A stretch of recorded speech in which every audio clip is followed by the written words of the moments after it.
Çölün karanlık sessiz geçen gecelerinden birinde yalnızca rüzgar esiyor, ay ise bulutların arasında kayboluyordu. Cemile, kumların üzerinde ağır adımlarla yürüyordu. Sanki vicdanının dikenleri arasında yürür gibiydi. Kucağında iki zayıf çocuk vardı. Biri açlıktan ağlıyor, diğeri son nefesini verir gibi güçlükte soluk alıyordu. Yüzünü yakan gözyaşlarıyla onlara fısıldadı. "Sabredin yavrularım, belki Allah bu kadar zorluktan sonra size merhamet eder." Etrafındaki çöl de onlarla birlikte ağlıyordu. Beni Hezil kabilesinde yenilecek hiçbir şey kalmamıştı. Ne hurma, ne arpa, ne de susuzluğu dindirecek bir damla su. Kıtlık her şeyi yutmuş, yoksulluk çadırların efendisi olmuştu. Cemile'nin kocası eski bir gazvede ölmüş, kabiledeki kadınlar bir süre ona yiyecek kırıntıları vermişti. Ama o kırıntılar da tükenmiş, ardından sabrı da bitmişti. O gece ağlayan yalnız o değildi. Rüzgar, yıldızlar, çıplak ayaklarıyla yardığı kumlar bile onunla birlikte ağlıyordu. Sonunda Kurtlar Vadisi denilen, ölümle anılan yere ulaştı. Bir kayanın üzerine oturdu, iki çocuğunu bağrına bastı. Gökyüzüne baktı ve titreyen sesiyle dua etti. "Ey Rabbim, sen benden ve onlardan daha merhametlisin. Eğer yaşamalarını istiyorsan onları koru. Eğer ölüm onlar için daha hayırlıysa rahmetinle kavuştur." Sonra çocuklarını vadinin iki ucuna koydu, üzerlerini eski şalıyla örttü. Her adımıyla biraz daha ömrü eksiliyordu. Tepeye vardığında ardına dönüp mırıldandı. "Allah'ım, kurtları insanlardan daha merhametli kıl." Ardından karanlığa karıştı. Az sonra vadi sessizliğe büründü. Ne kurt sesi kaldı, ne çocuk ağlaması. Çöl uyudu, kader uyandı. Güneş o sabah Kurtlar Vadisi'ne hiç olmadığı kadar mahcup doğdu. Sanki bir suçu görüp de önleyememiş gibi utangaçça kumların üzerine süzüldü. Her yer sessizdi. Rüzgar kumlara gecenin sırrını açmaması için yalvarıyordu. O sırada Yemen'den gelen bir kervan vadiden geçiyordu. Kervanın başında 50'li yaşlarında vakur bir adam vardı. Şeyh Amir bin Cevher. Yıllar onu yormuş, Allah ona evlat nasip etmemişti. Kervanı kuzeye doğru ilerlerken develer aniden vadinin kenarında durdu. Sanki garip bir şey hissetmişlerdi. Adamlarından biri, "Efendim, duydunuz mu? Bir inilti sesi geliyor." dedi. Şeyh Amir atından indi, sesin geldiği yöne yürüdü. Orada eski bir şala sarılmış iki küçük çocuk buldu. Güneş narin yüzlerine vuruyordu. Biri zor nefes alıyor, diğeri kardeşinin parmaklarını tutuyordu. Sanki sessizce ona "benden önce ölme" der gibiydi. Şeyh dizlerinin üzerine çöktü, çocukları kollarına aldı. Sesi hem şaşkın hem merhamet doluydu. "Bu ıssız yerde bile hayat veren yüce Allah'ım, sen nelere kadirsin." Tulunundan onlara su içirdi. Adamlarına küçük bir çadır kurmalarını ve çocukları battaniyelerle sarmalarını emretti. Onlara bakarken gözleri yıllardır hissetmediği bir şefkatle doldu. Bu iki çocuk sanki uzun bir bekleyişten sonra kalbinden doğmuş evlatları gibi olacaktı. Adamlarından biri, "Efendim," dedi, "onları yanımıza alalım, yakındaki bir kabileye teslim ederiz." Şeyh Amir çocukların başını okşayarak cevap verdi. "Hayır, onları Yemen'e götüreceğiz. Belki de Allah yüreğimde eksik kalan evlat sevgisini tatmam için bu çocukları bana gönderdi." Kervan kumları yara yara ilerliyordu. Çocuklar bir devenin sırtındaki küçük çadırda battaniyeler ve su tulumları arasında yol alıyordu. O gece Amir namaz kılarken birinin nefes almakta zorlandığını duydu. Yanına gitti, onu kucağına aldı, kalbine bastı. Sanki kendi oğluyla konuşur gibi sessizce mırıldandı. "Sana Salim diyeceğim, çünkü ölümü yenip hayatta kalasın. Ve sen, küçük kardeşim, sana Remah adını vereceğim, kader karşısında demir gibi güçlü olasın." O geceden sonra çöl artık ıssız değildi, içinde yeni bir hayat filizlenmişti. Cemile'nin sandığı gibi çöl sonun değil, yeni bir hayatın başlangıcıydı. Kervan Yemen'e doğru yol aldı. Fakat Şeyh Amir'in kalbinde tuhaf bir his vardı. Bu iki çocuğun gelişi sadece bir tesadüf ya da merhamet işi değildi. Yıllar vadinin derinliklerinde sessizce akan bir nehir gibi geçti. Geçtiği her yerde iz bıraktı. Farkında olmadan kaderi şekillendirdi. Yemen'de Şeyh Amir bin Cevher'in evinde iki çocuk büyüdü. Onlarda güç ve zeka giderek belirginleşti. Salim, sükuneti ve olgunluğu ile dikkat çekerdi. Şeyhin yanında oturur, tüccarların hikmet dolu sözlerini ve uzak seferlerin haberlerini dinlerdi. Yaşından büyük bir bilgelik taşır, gözlerinde eski bir yaranın olgunluğu parıldardı. Remah ise tam tersiydi, cesur, savaşçı bir ruha sahipti. Günlerini atlar, mızraklar ve kılıçlarla geçirir, dövüş talimleri yapardı. Gözlerinde hayatın ateşi, yüreğinde şan ve şeref arzusu yanardı. Şeyh Amir onlara baktığında kendi eksik yanlarını görürdü. Salim konuştuğunda onu oğluyla gururlanan bir baba gibi dinlerdi. Remah ata binip hızla uzaklaştığında ise içinden gülümserdi. Bunlar karımın değil, kaderin bana verdiği oğullarımdır derdi. Yıllar geçtikçe Salim, şeyhin ticareti yürütür hale geldi. Pazarlarda sözü geçer, kervan yollarını ve malların değerini ezbere bilirdi. Remah ise kervanların muhafızı olmuştu. Kılıcıyla kardeşini ve yol arkadaşlarını korur, her seferde yanında olurdu. Biri akıl, diğeri kılıçtı. Biri sükunet, diğeri öfkeydi. Merhamet ve güç bir arada. Bir akşam yılların yükünü taşıyan Şeyh Amir onları yanına çağırdı. Gözlerinde hayatla vedalaşan bir ışık titriyordu. Yorgun sesiyle konuştu. "Evlatlarım, unutmayın, damarlarınızda asil bir Arap kanı akıyor. Soy ağacınızın sırları hala gizli. Bilin ki insan kendi toprağına dönmedikçe kim olduğunu anlayamaz." Sonra ellerini tuttu, gözyaşları içinde onlara baktı ve gülümsedi. O gülümsemede yalnızca kendisinin gördüğü bir manzaranın huzuru vardı. Şeyh Amir Yemen toprağına defnedildi. Halk onun adını çarşılarda, meclislerde anmaya başladı. Günler sonra eşyalarını düzenlerken Salim küçük eski bir ahşap sandık buldu. Sandığın üzerinde mühürlü bir yüzük vardı. Yüzüğün üzerinde Beni Hezir kabilesinin sembolü işlenmişti. Remah şaşkınlıkla baktı. "Bu, Hicaz topraklarında yaşayan bir kabileye ait mühür. Şeyhin onlarla ne ilgisi olabilir?" dedi. Salim sandığı dikkatle açtı. İçinde sararmış eski bir mektup buldu. Üst kısmında şu yazıyordu: "Beni Nasır'a, kardeşleri Amir bin Cevher'den." Salim'in sesi titredi. "Beni Nasır mı dedin? Bu ismi bir keresinde pazarda yaşlı bir adamın tekinden duymuştum. Bu, kuzeyde lanetlenmiş bir kabilenin soyadı değil miydi?" Remah cevap vermedi. Sadece eski mühüre baktı. Gözlerinde sanki kanının derinliklerinden yükselen bir yankı vardı. Nedenini bilmese de içinde bir şey kıpırdamıştı. O andan itibaren o mektup ikisini de bilmedikleri bir geçmişe ve çölün asla tamamen bırakmadığı bir kadere doğru çekmeye başladı. 15 yıl geçti. Salim ve Remah artık Yemen'in en büyük kervan tüccarları arasındaydı.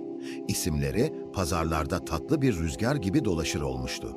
Ancak her başarıda içlerinde derinden gelen bir yankı duyarlardı. Uzak bir çağrının sesi gibi. Şeyh Amir'in o sözü kendini hatırlatırdı.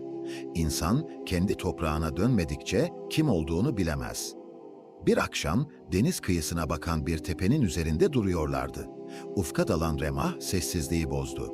"Salim, artık ticaret ve servet beni tatmin etmiyor. İçimde bir ses sanki beni kuzeye çağırıyor. O çöle, hayatta kaldığımız o yere." Salim sakin bir sesle yanıt verdi. "Öyleyse dönelim. Belki o mektup ve mühür bilmediğimiz gerçeğe giden yolu gösterir." Böylece kaderlerini değiştirecek yolculuk başladı. Kervanlarını kuzeye sürdüler. Kumları aşarak vadilerden geçtiler. Birçok kabileyle karşılaştılar. Her adımda içlerinde yankılanan bir hatıra rüzgarın fısıltısıyla canlanıyordu. "Geri döndünüz." Beni Hezir topraklarının sınırına vardıklarında yolcu giysilerine büründüler. Yeni tüccarlar gibi görünmek istediler. Fakat toprak susuz, halk yorgundu. Bir zamanlar bereketli olan bu diyar artık kuraklıkla kavruluyordu. Salim, bir dağla vadi arasında kalan boş bir arazi satın aldı. Kimsenin almak istemediği ölü bir toprak parçasıydı. "Başlangıç burası olmalı," dedi. "Çünkü burası atalarımızın kokusunu taşıyor." Orada bir kuyu kazmaya başladılar. Halk onlara güldü. "Bu topraktan su çıkmaz, sizden önce de denendi," dediler. Ama iki kardeş yılmadı. Günlerce kazdılar, sonunda ellerinin altından su fışkırdı. Sanki toprak soyundan gelen sesi tanımış ve uyanmıştı. O yer kısa sürede bir buluşma noktasına dönüştü. Kuyunun çevresine küçük bir pazar kurdular. Yoldan geçen tüccarlara yardım ediyor, yoksullara yemek dağıtıyor, yetimlere el uzatıyorlardı. Halk onlara cömert yabancılar adını verdi.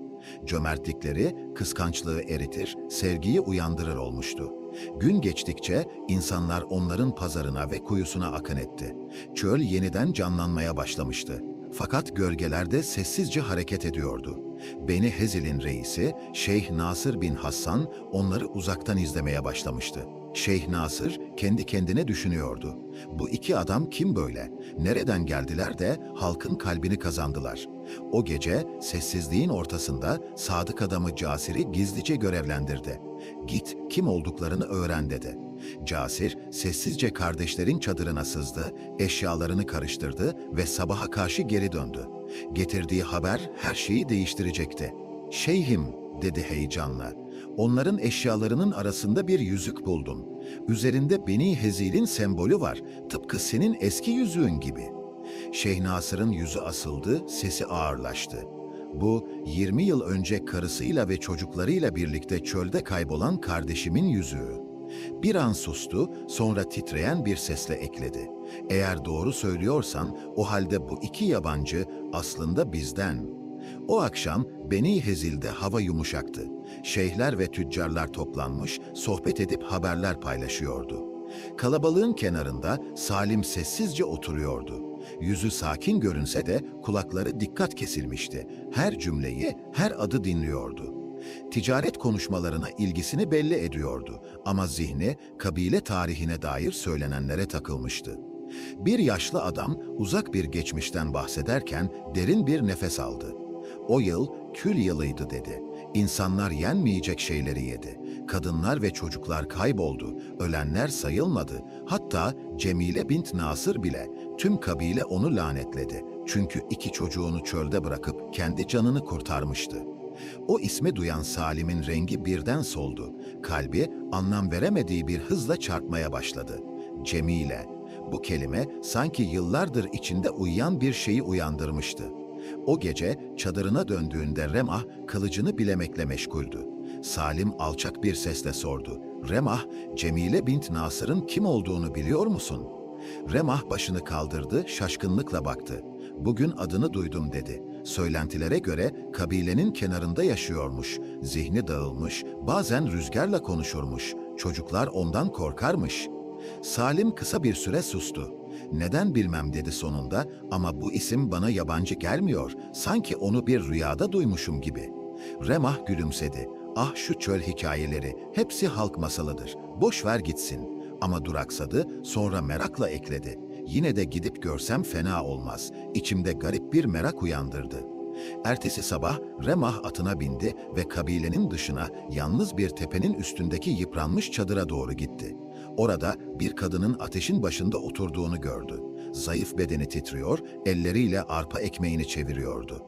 Remah yaklaştıkça kadının solgun yüzünü ve gözlerindeki kırık güzelliği fark etti. Seslendi. "Ey kadın, sen Cemile bint Nasır mısın?" Kadın başını yavaşça kaldırdı. Gözleri şaşkın ve yorgundu. "Kim soruyor Cemile'yi?" dedi titrek bir sesle. "Bu dünyada hala onu hatırlayan biri mi kaldı?" Yabancı bir adam kabilenin hikayelerini dinliyordu ve şaşkınlıkla bir kadının çocuklarını çölde bıraktığını anlatan sözleri duyunca sordu. "Bu doğru mu?" Cemile sanki ölüyü uyandıracak bir söz işitmiş gibi titredi. Gözlerini yere indirerek "Doğru," dedi. "Ama bu bir kaçış değildi. Taşımaya gücüm yetmeyecek kadar ağır bir kaderdi. Açtık. Babaları bir gece baskınında öldürüldü. Kabileyi ateşe verdiler. Ben de onları kurtların olmadığı bir yerde bıraktım. Sonra güneş battı ve yolumu kaybettim." Sustu. Gözyaşları sessizce yüzünden aktı. Remah bir adım öne çıktı ve boğuk bir sesle sordu. "Onları aradın mı?" Kadın ağlamaya devam etti. "Günler sonra geri döndüm," dedi titreyen sesiyle. "Ama kurtlar benden önce varmış. Bana öldüklerini söylediler ve ben o günden beri her gün onlarla birlikte öldüm." Remah sustu. İçinde öfke, hüzün ve şaşkınlık birbirine karıştı. Cemile'nin yüzüne uzun uzun baktı. İçinde ne olduğunu anlayamadığı bir şey kıpırdadı. Çadırına döndü ve olanları Salim'e anlattı. Salim bir süre sessiz kaldı. Sonra "Remah, onu kendim görmek istiyorum," dedi. Ertesi akşam birlikte gittiler. Cemile'nin çadırına girdiklerinde kadın Salim'in yüzüne baktı. Birden rengi soldu, elleri titredi ve bir hayalet görmüş gibi bağırdı. "Bu bakış, siz ikiniz?" Salim şaşkınlıkla bir adım attı. Sesi kesik kesik çıktı. "Ne demek istiyorsun?" Kadının sesi titredi, neredeyse fısıltıya dönüştü. "Ben, Cemile, sizin annenizim." O gece Remah uyuyamadı. Kampın dışında yürüyordu. Ateş, taşın sessiz kenarlarını yakarken onun düşüncelerini de yakıyordu. Gözlerini her kapattığında o kırık gözleri ve acının derinliklerinden gelen o sesi duyuyordu. Sanki eski bir ney sabah kumlarının sesiyle ağlıyordu. Kararını verdi. Bir tüccar kılığına girdi, eline biraz hurma ve un aldı, kabile dışındaki kulübesine doğru yürüdü. Onunla konuşmak, her şeyi öğrenmek istiyordu. Ama bunu bir evlat olarak değil, bir yabancı olarak yapacaktı. Kulübeye vardığında her şey bıraktığı gibiydi. Sazdan ve çamurdan yapılmış duvarların üzerindeki küçük bir delikten duman çıkıyordu. Remah yumuşak bir sesle, "Anne, bu yoldan geçen bir adamın sadakasıdır." Cemile dışarı çıktı. Zayıf bir bastona dayanıyordu. Bir gölge kadar hafifti. Gözlerinde tarif edilemez bir hüzün, eski bir asaletin izleri vardı. Remah'a kısık bir sesle teşekkür etti ve oturması için davet etti. Remah ateşin yanına oturdu, sesini değiştirmeye çalışarak. "Kabiledeki insanlar kalbinde eski bir sır taşıdığını söylüyor. Onu sonsuza kadar saklamak mı istiyorsun?" Cemile uzun süre ona baktı. Sonra kırık bir sesle rüzgarın terk edilmiş bir neyde çıkardığı ses gibi konuştu. "Göğsünde taşıdığın bir suç kadar ağır sır yoktur. Yoksuldum, kabile bitkin düşmüştü. Açlık insanları yiyip bitiriyordu. Küçüklerim susuzluktan ağlıyorlardı. Ne su vardı ne de azık. Çölde yürümeye çıktım. Bize acıyacak birini aradım ama bulduğum tek şey rüzgar oldu. O esen rüzgarda karnımın gurultusunu değil, onların inleyişini duyuyordum. İki dağ arasındaki bir vadide durdum. Orada bıraktım onları. Belki Rabbim üzerlerine rahmet indirir dedim. Sonra kaçtım. Vedalaşacak gücüm kalmamıştı." Sesi titredi, gözyaşları boğazına düğümlendi. Devam etti. "O gece kurtların ulamasını duymadım. Anladım ki Allah önce onları, sonra da kalbimi acıdan kurtardı." Ateşin alevleri önünde titreyerek dans ederken Cemile'nin yanaklarından yaşlar süzülüyordu. Karşısında oturan Remah sessizdi, ellerinin titremesini gizlemeye çalışıyordu. Kadının her kelimesi göğsüne saplanan bir ok gibiydi, tam kalbini buluyordu. Kadın sözünü bitirdiğinde Remah kendini tutamayıp gözleri dolu dolu konuştu.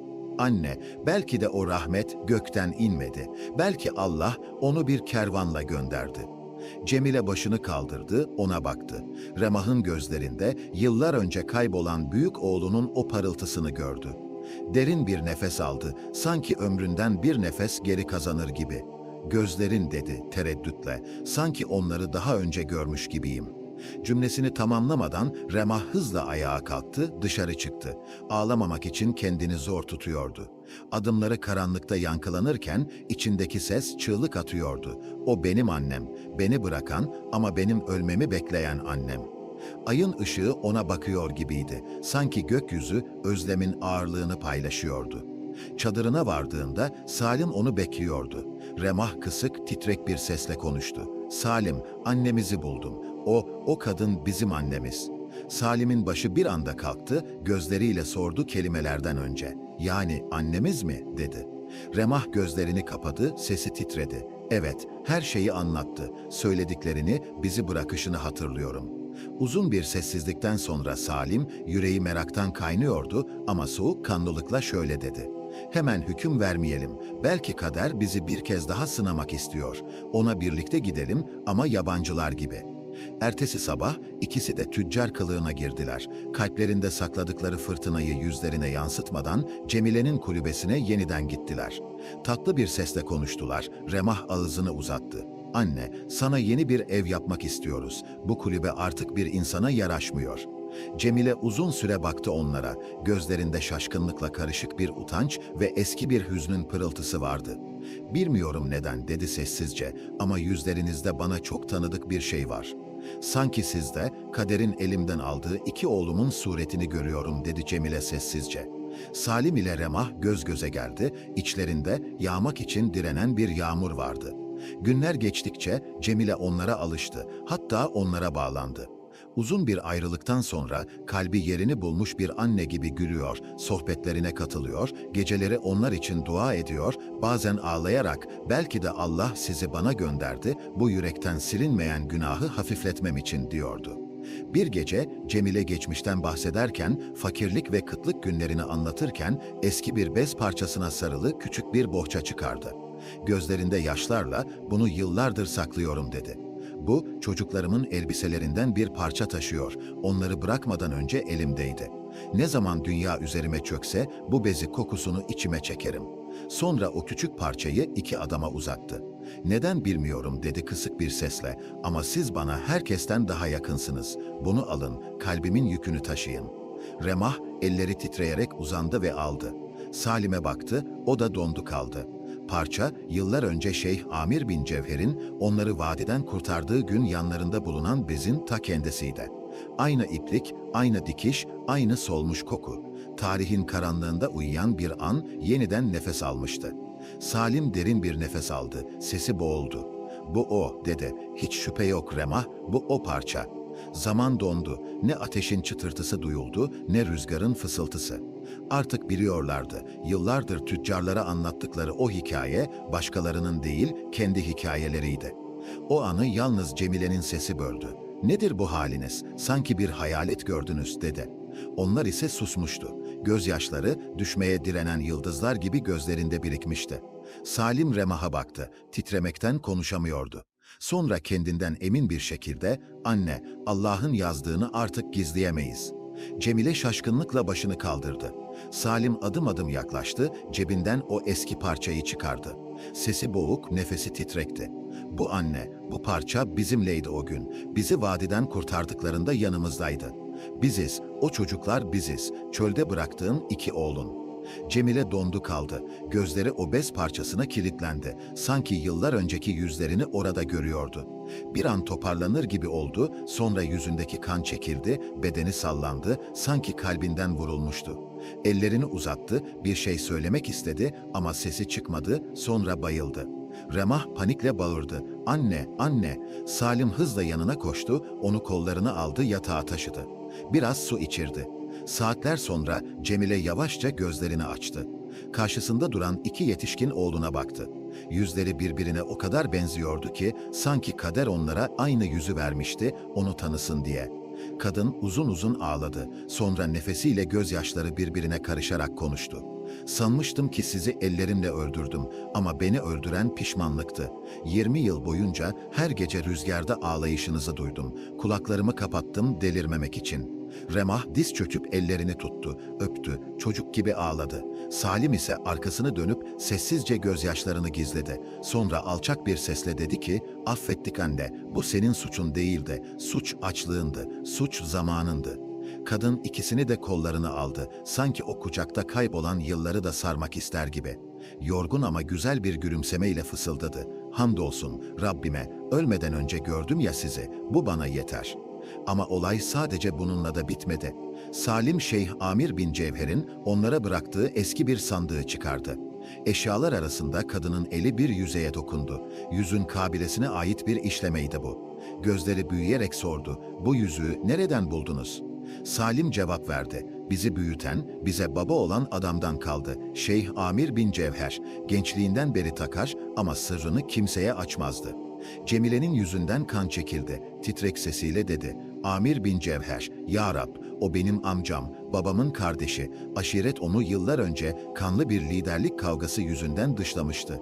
Remah şaşkınlıkla ona baktı. Kadın hıçkırıkları arasında konuştu. "Yani sizi kurtaran, büyüten, eğiten adam benim kanımdandı."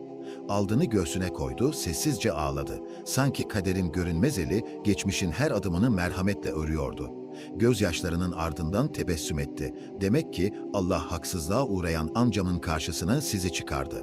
Sonra evlatlarına sarılarak hem güldü hem ağladı. Sanki bütün yılların günahını ve pişmanlığını gözyaşlarıyla yıkıyordu. Haber Beni Hüzeyl kabilesine rüzgar gibi yayıldı. 20 yıldır saklı kalan Cemile bint Nasır'ın sırrını kader bir gecede açığa çıkarmıştı. Kabile halkı toplanıp hem ağladı hem dua etti. Yeni şeyh yüksek sesle ilan etti. İşte bunlar Cemile'nin oğulları, zamanında kurtlara yem oldukları sanılanlar. Ama Allah onlara kendi kanından bir merhamet eli göndermiş. Cemile dizleri üzerine çöktü, kalabalığın arasında ellerini göğe kaldırdı. Subhanallah, aciz kuluna en karanlık anında merhamet eden, gözyaşının kör ettiği göze yeniden ışık veren Rabbime hamdolsun.